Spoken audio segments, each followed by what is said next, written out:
Nous devons ensemble avoir conscience que nul autre que nous-mêmes ne viendra sauver notre nation et que cela exige de chacun de nous une mobilisation tous azimuts. Peuple congolais, il est temps de nous lever, de nous serrer les coudes et d'agir pour défendre notre patrie, notre intégrité territoriale et l'intangibilité de nos frontières. La République démocratique du Congo est victime d'une nouvelle agression rwandaise et des actes criminels et terroristes du M23. Ils ont juré Batela Ekolo, Bindele Koyate.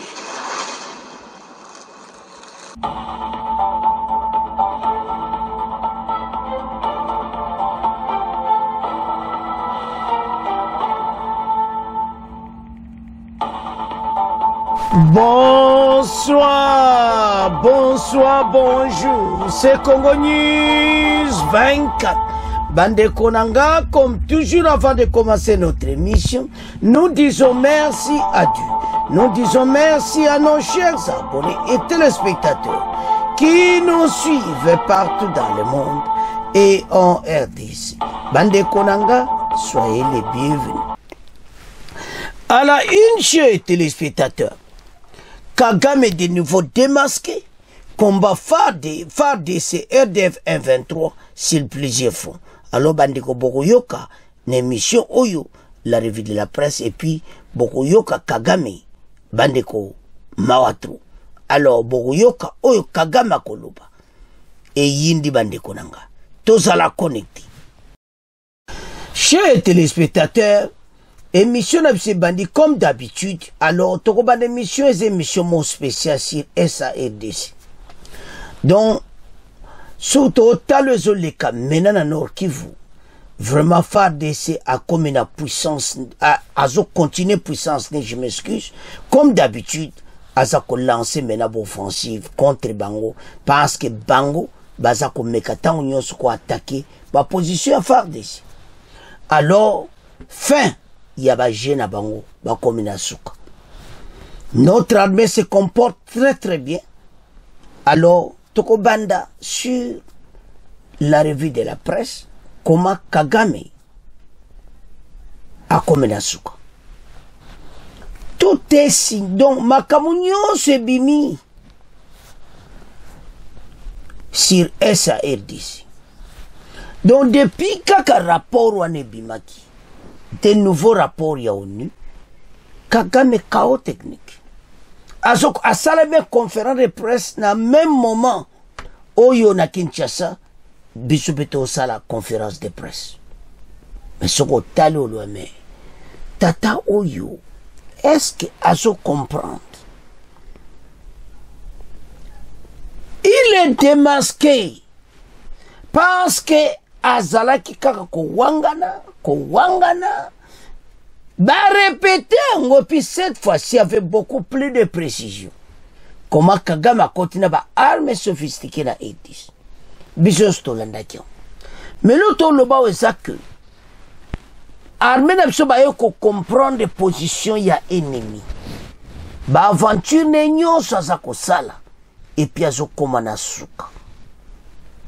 Malgré il y a une trahison interne et RDC, une trahison qu'on s'est mais tous ont résisté, peut-être bien ennemi sur le territoire congolais.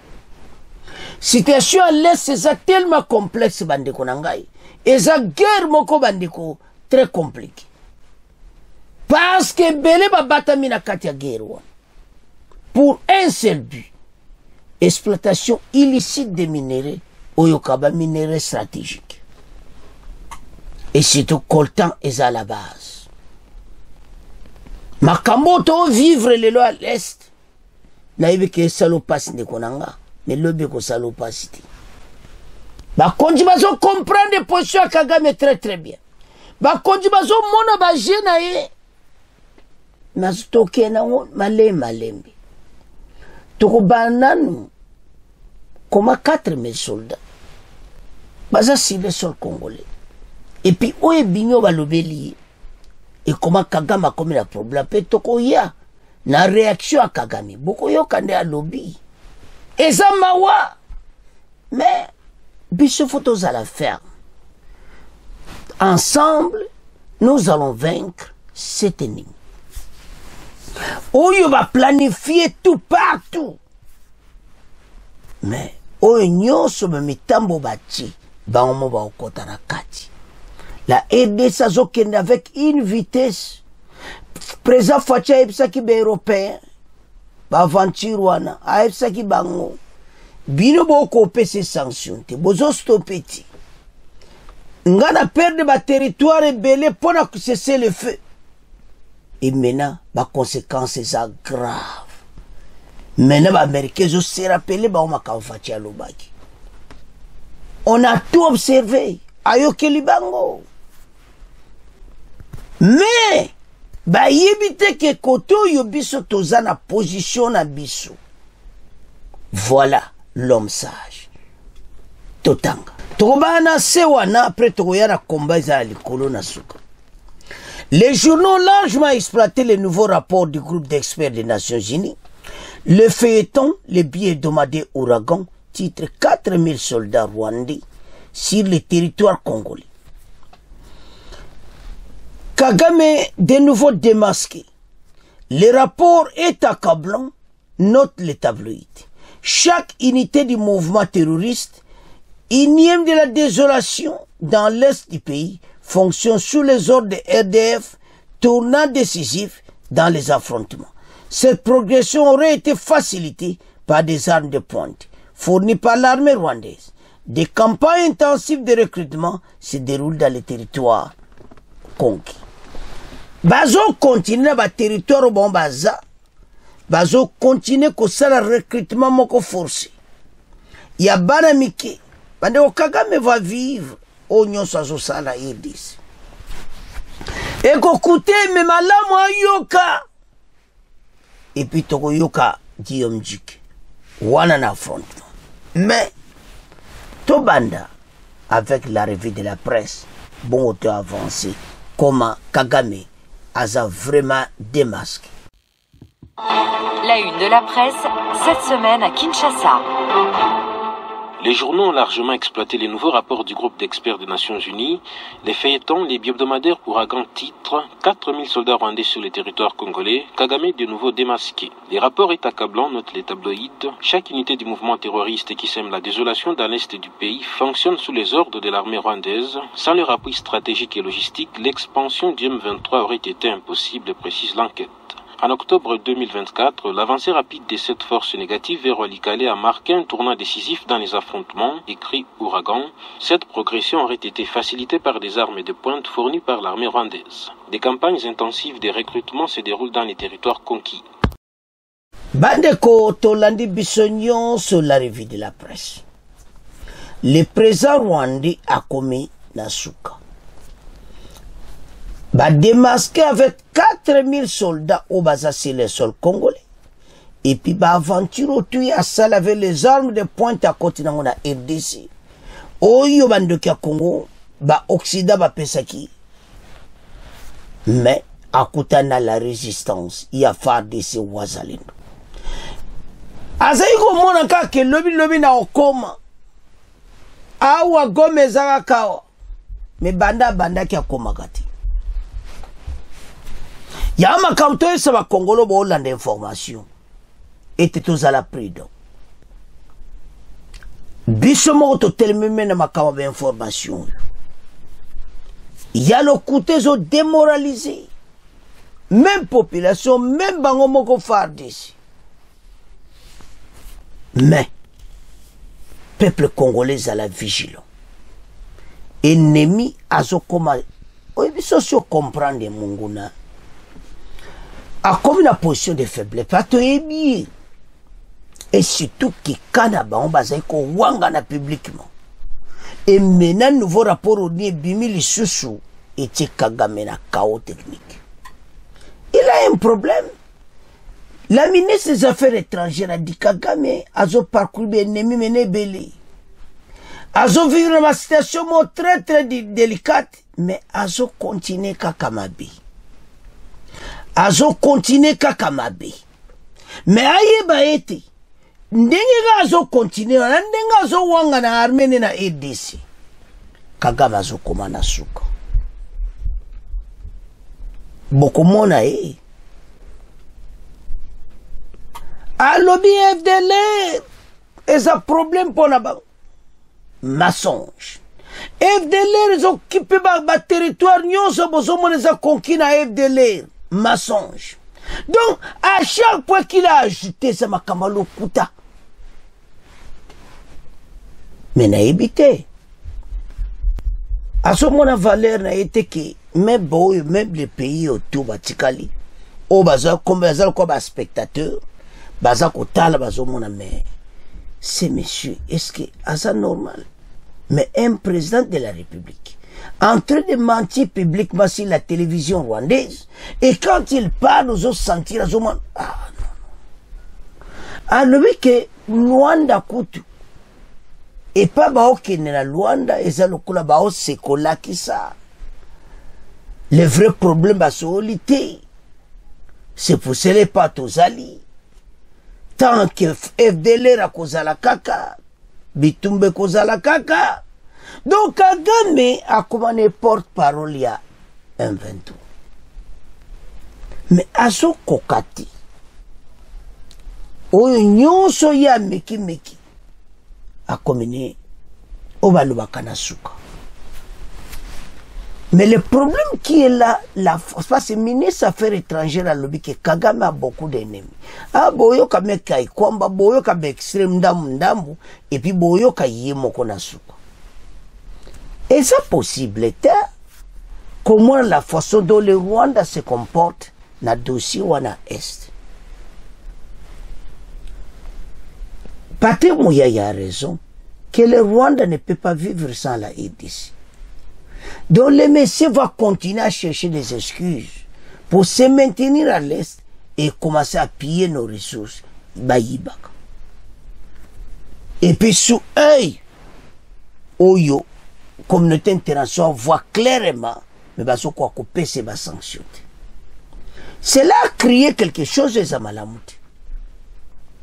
Parce qu'on devait les sanctionner. Mais bah malgré tout ce que mon ami, malgré comment Kagame a démasqué, mais bateau bakangi metema. Boye bete to tika binoti. Chose à présent. Notre armée est okende très bien. On a récupéré plusieurs villages. Beaucoup yoka toujours na poana suka. Mais l'autre loba la façon dont Kagame a son loba vérité. Beaucoup yoka yeto tie la binoi. A son loba vérité. Bolanda extrait oyo mexé. Ya briefing oyo biso sala ki mwamba message oyo kai kwamba pesa ki epi boyo kape Kagame a sali conférence de presse à monene na Kigali. Mais il n'y a rien. Mensonge dans mensonge. Il s'appuie au FDLR pour sa base. Azako puye na oyo wana passe yemo kwa yebi. Et sans FDLR, présence dans la EDC qu'on a justifié.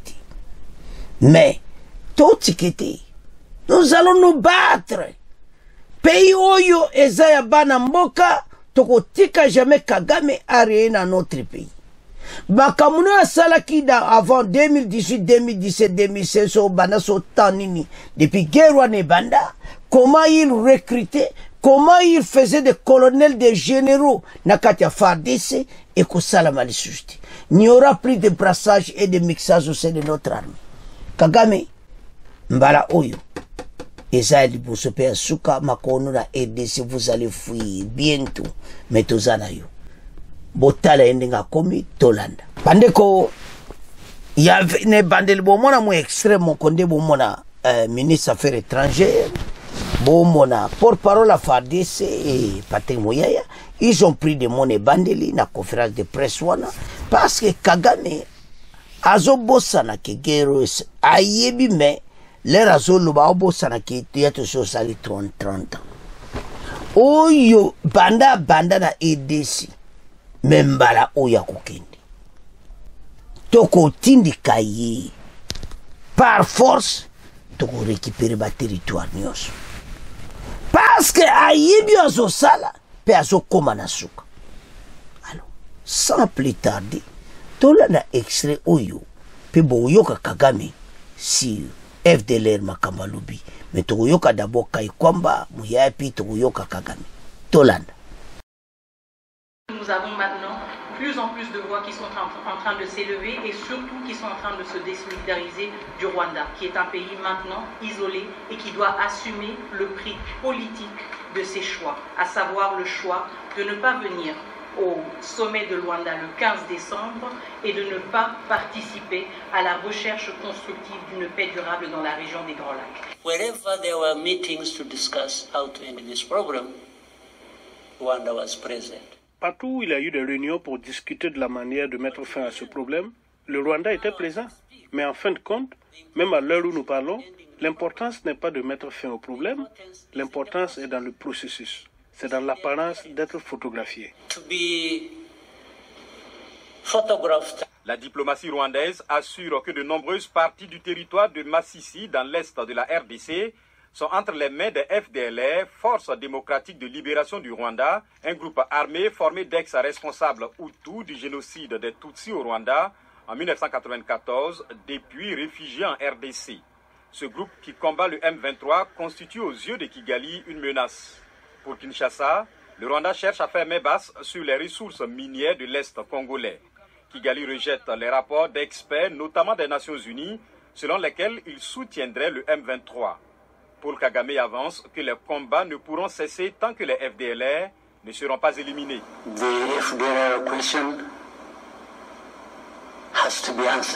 La question des FDLR doit trouver une réponse. Il n'y a pas de moyen de l'esquiver ou de tourner sans fin autour du problème. Nous devons trouver une solution. En résumé, ce qu'ils veulent, c'est de continuer les processus de pillage.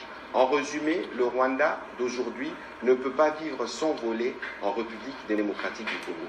Sikotolobani. Kagame Sisi FDLR.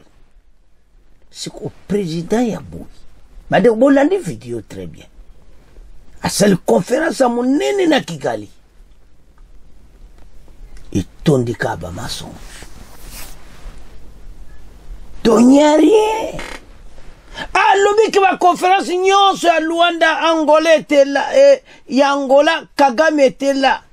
Abi nous étions là na nyonso wana. Oui, ministre des Affaires étrangères na yo azalaki. Mais tant que comme na suka que to comme na conclusion. Pourquoi ya ki Luanda ti? Azolo bakeba muso abito kenda akuna pour ba photographier batu. Est-ce que tato ngana zo comprendre président rwandais bakango kaka photo na Luanda donc ya kenda akuna zaka pour ba zo photo tato azana problème boye mutu so muyiba siba yebi makamtu asala basiba yebi ndoki babele ndoki na moya komizuba. C'est ce qu'il est en train de dire. Soko Landi, ce n'est pas président de la République à l'Obaboui. Bon, ce moment là, ça mutu azala problème parce que azoyiba ba plan ba kangiba kangende ngazoyiba. Alors, so tali dossier on a FDLR bande konanga, l'air moko na sire sala quand même ba konjina biso passe. Parce que ça tana mutuna makuluté c'est FDLR. Je vous assure, ceux qui connaissent le fond du problème, boba yebi oyo kaka force wana FDLR wana, il n'y a plus rien. Bon, soki ya sali parce qu'il y a za mutu montaka ba scénario. Soki ya sali ba FDLR na yi parce que wana za to bengo za ya Kagame alaksa biso. Parce qu'on avait vu un documentaire qu'il a eu, c'est FDLR de la RDC au Rwanda, ba entraîner bango de le bana ba Rwanda wana, ba entraîner bango et puis ba memi bango na RDC. Tous ces Hutus là, et ça fruit Kagame a produit na Rwanda, après ba memi bango biso, pour na ko sala ressemblance na biso.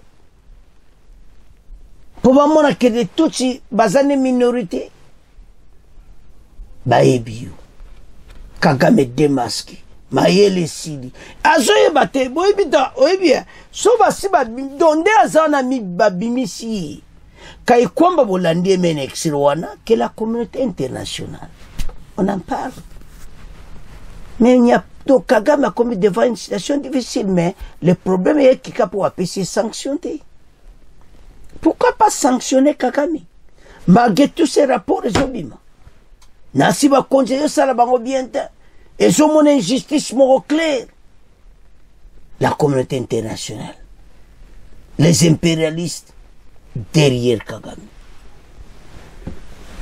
asaka pion na bango parce que tout ce que Kagame même a lobby wana la FDLR qui est présent à mon gabi non bango moko occident bazo ebseni que soit basoda no quitter RDC mais bozo mona nyonso wana on voit tout ce qui se passe mais on parvient pas à freiner les messieurs. Est-ce que c'est normal? Non, il y a quelque chose mais bayeba été mission nyonso planifie c'est notre pays pour vous capturer d'une manière au bino boyebi et qu'on a un échec moko total. La RDC a maintenu la RDC ndenge tikali mutako simba ngwazati. Faut-il compris ces gens? Ya ba olingete ba jena bango nyonso mokonza mboka saibi ba amerike ba komi na suka ba lukitu ezo simbati. Comment mes bateaux à PPRD ba kima ba zakira RDC ba kekota AFC ba trahir kakamboka? Oui, ce sont des Congolais. Et c'est clair que bazaba Congolais donc directement na dossier na biswana pour na biso ya nord qui veut pas bitumbe zotoka. Faire de ces obundasi plusieurs fois. Mais le kweza maweza que nos jeunes au bazana ba territoire oyo armée M23 bazali armée rwandaise bazako sala ba recrutement mo forcer ces jeunes ba que nous kufa na front. C'est-à-dire toujours bundaler mo massa zo betama à nos jeunes bazokufa bakeko kota dans ce mouvement de terroristes qui sont en train de tuer des Congolais à l'est de la RDC. Et au moment ba coéquipier na ba mususu ba soi-disant, je dis bien au bakena na AFC soi-disant des Congolais pas sans vrai Dieu. Un vrai Congolais à cause de la acte wana ti. Surtout on voit ce qui se passe. Mais toi, ça Congolais, ça la sage. Ça, c'est notre pays. Moi, au sommet de l'État est en train de faire des efforts à tel point que la communauté internationale va comme une souka. Parce que le ressente. Bah, mon épena que non, ce monsieur est très sage.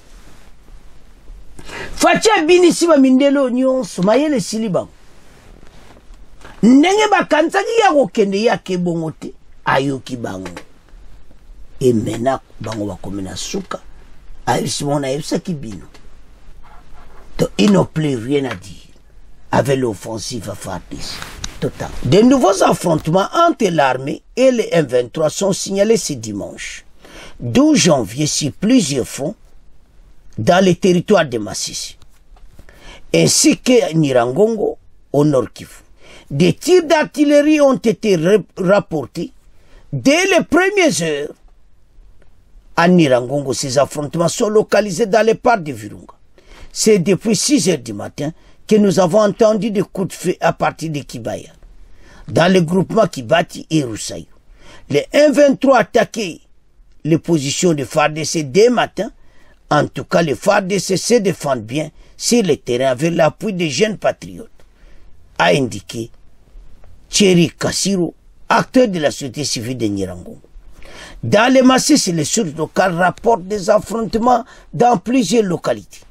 Et il y a également des affrontements dans les hauts plateaux du groupement de Mfuni Shanga, où il y a côté Mfuni Wana Bandekonangai, et à côté Arubaya. Plus précisément, à Ngungu, vers Kasaki, Kisankata, Kamatane, Kabingo, Bita. Donc, Bogo Yoka Yemoko Guillaume Kaikonjike a reporté en haut très très bien. C'est là que nous entendons des détonations l'arme lourde. Pandeko, l'armée a se comporté très bien. Les ennemis de la paix, Bazo Komanasuka. Et comme nous avons dit que nous allons gagner cette guerre, nous allons gagner cette guerre. C'est là que nous attendons des détonations d'armes lourdes ici à Buremana. L'armée a déjà récupéré la colline de Ndumba, mais il y a encore des autres collines que nous cherchons à récupérer, notamment Kashi Kamutue. Cependant, l'ennemi a quitté Kashi Kamutue et se positionne désormais à Kalonge où les Congolais, le combat se poursuit, a indiqué Mitonge, rapporté de la société civile de Massissi. La société civile bazola na mouvement bazo reporté yawa lo baki armée faut coopérer bien la population. Société civile penazo pesa masolo kitoko et puis bateau yo bazo comme na position moko difficile mais biso to laksa bango que auto ba sali ba comme na suka. Mais nous devons être solidaires. Ensemble nous allons vaincre cette guerre. Et cet ennemi Bengané sur le territoire congolais. Et nous savons qu'au fur et à mesure la guerre continue, notre armée comme avait beaucoup d'expérience. Alors, Tolanda, Guillaume Kaikonjiko, et puis après Boyoka, Oezoli Kanano Kivu, match Zamouboulou. Tolanda. D'abord, vous devez savoir que l'armée rwandaise et ses multiples alliés avaient comme intention de progresser vers les sites Kivu. Et ici, nous sommes à Lumbishi, qui est la première localité que l'armée rwandaise LM23 avait récupérée. Non seulement Lumbishi, mais aussi, vous voyez, les crêtes Bitagata et Kamatale, et toutes ces crêtes surplombant la cité de Lumbishi.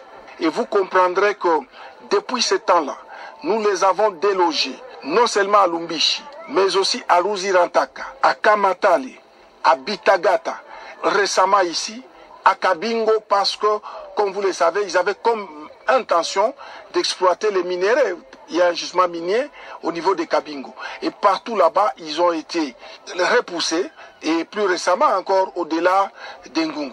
Soyez rassurés qu'à chaque tir de l'armée rwandaise sur nos positions, ou sur notre population, ou sur les déplacés, en tout cas les forces armées de la République démocratique du Congo ont le droit de réagir et de la manière la plus forte, de manière à mettre notre population hors des portées des tirs ennemis.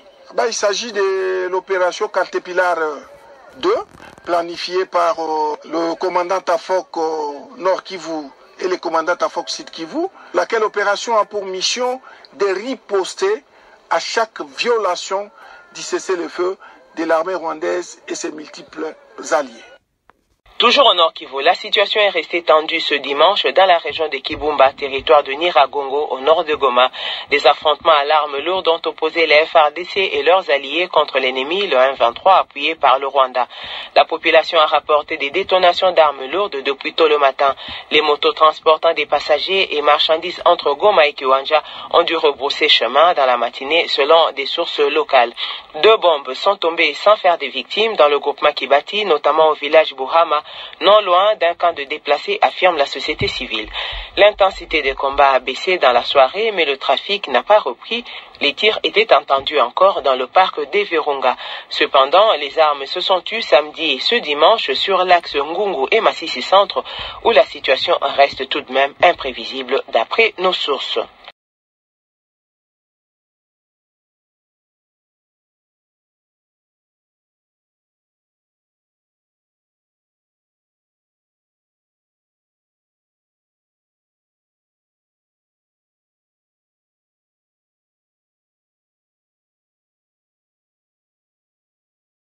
Chers téléspectateurs, nous avons suivi. Toujours qu'il est très bien. Congolais, lève-toi. Parce que comme il tente de gagner tous ses ennemis, baza na place, ils sont tous cherchés. Luki nyonso po ba pénétrer. Bazo kokati. Masisi bojo kaona. O masisi santa, masisi za munene. On a récupéré des villages et villages. Na mususu otolo bake. Mufuni wana ezape na rubaya kakabu. L'ennemi a des difficultés. Mission les algis même à Kenya Sud Kivu. Tolande Guillaume Djike. Mais il n'a pas quitté. L'armée se comporte très bien. L'ennemi est en débandade à ce moment. Bazo salaba recrutement moko bizarre. Bazo ba jeune par force ces jeunes qui au bunda. Oka c'est au bunda ni. Et puis qu'il est en front par force, azane à volonté. Mawesa qui a okutana armée na biso et belé bazo kufu. Mais si la surtout le bezak congolais te font la mission. Il y a des ennemis, il faut dénoncer bango. Oyo bazo linga pays oyote, il faut les dénoncer. Parce que notre pays est un pays oyo, maintenant pour le moment de bazakotala. Les minéraux stratégiques. Le bosso va congolais ba omo ba yebaki te. Mais minéraux ba yebaki. Ba biloko tout basala. Mais banda ntomani ko menacer Kagame. Mutu nyonso menace clair. Ndeni ba minéraux na biso baza ko yiba à l'est. Ndeni ni pays oyo zo sala il manque à gagner. Donc esa pena propriété. Mais mawana biso ezani. À ces Congolais là qui se comportent na éviter. Votre pays est menacé, mais aussi contre armée. Et vous êtes content de tout ça. Ce sont des mauvais. Et puis, Ami Bengamo, moi je suis Congolais, arrête. Vous êtes Rwandais. Si vous étiez Congolais, vous n'alliez même pas commettre toutes ces actions, tuer des Congolais comme ça, et rejoindre les terroristes à l'est de la RDC. Ça fait mal. Et la majorité, il y a parti, il y a ex-président Kabila. Bah, qu'il faut rejoindre AFC. Est-ce que vous comprenez cela? Azala qui est ex-président de la République. Mais je sais la Sony. C'est là où parce que bindelo tu bazomona ke yazape congolais voit tout ça d'après bango tant bazomona biloko ba mona mboko yo mutaza pena ex-président akene okota na ba rebelle ambato yo bato bayokana bango teto sasaka ya bazo sasa ba minere na biso bazomona ba acte zo salama des tabande ko ce sont biso to mona bango ba Rwandais to mona bango ba congolais te. Bamindele ba ozongo na côté mususu bazo mona biso je ne sais pas je m'en mets des mots quand bazo mona biso ka batu moko donc tozo comprendre te o tozana toza bano yo bazala kati ya richesse toza ba o tozo tambola na mbongo na poche mais to ebite que to tambola na mbongo na poche mais parce que il y a des gens oyo baza ko manipuler batu. Ils étaient au pouvoir. Bazolo makambo. Peuple n'a pas comprendre que azoyo kapepango. Mais c'est difficile. La situation à l'est est tellement complexe.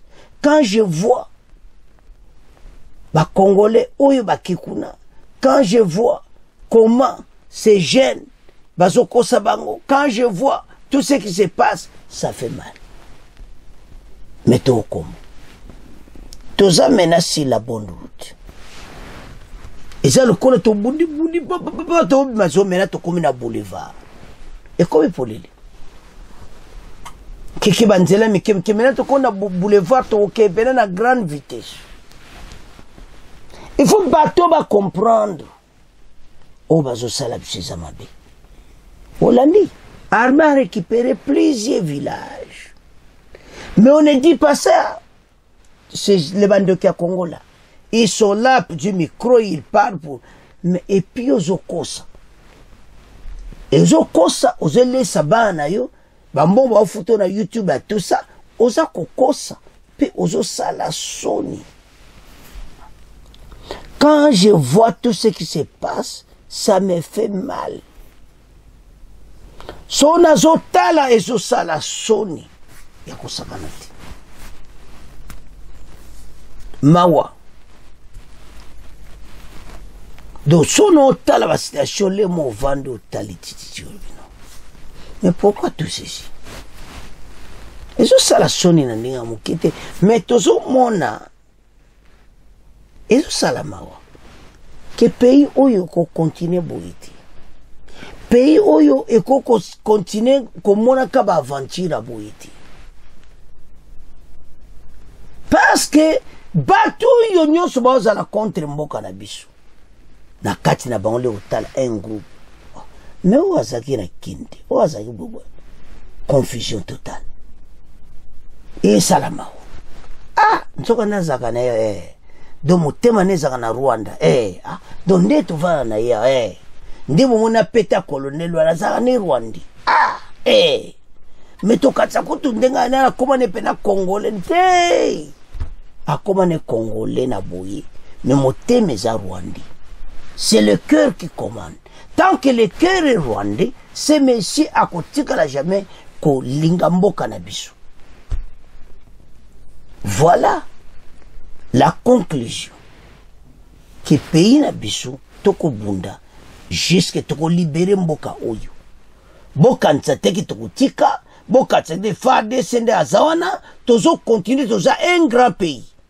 Quel que soit ça prend du temps. Mais nous allons gagner cette guerre. Mais décision est que cette année 2025, et vous n'allez pas comme les autres. La direction phare des gens qui est en haut, les Japonais aussi les servitumba, cet ennemi, tout bouté dehors de la RDC, et cela c'est fini. Parce que pourquoi ça traîne comme ça? C'est parce que Kagame Alingit a continué Makamunayi. Mais biso lui qui mbala oiza souka. C'est pour ça qu'on ne peut pas négocier avec ces terroristes.